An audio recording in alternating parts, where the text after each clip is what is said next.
For me, luxury is feeling that somebody else is thinking of what I want before I even know it. That's what luxury means. This hotel actually set the bar of luxury in this market. When this hotel opened on April 1st, 1993, everybody wanted to be here. We turned into be this salotto milanese, this living room for Milan.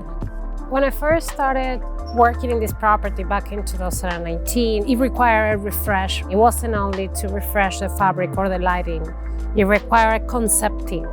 To do that to a hotel with 30 years of history, it wasn't easy to find the right partner because there are a lot of expectations. So we needed somebody that understood the essence, the soul of this place.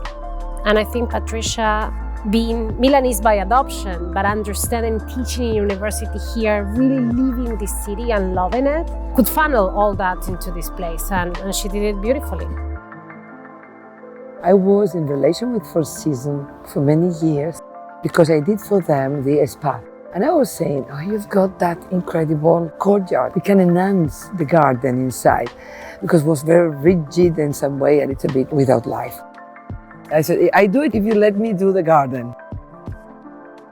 I've been as a client many times. Then was a place that I knew when we began to think how to enhance it. The idea was to change the spirit of that lobby, getting the bar and creating a kind of shape that is much more present and is in the middle of the room, and then it creates a kind of energy. I remember my auntie, she was a painter, and she was always saying, come with me. And then she was painting the sea or a house, and in our garden, she was giving me a little tile, and she was saying to me, close your eyes or enclose them a little bit and paint what you see.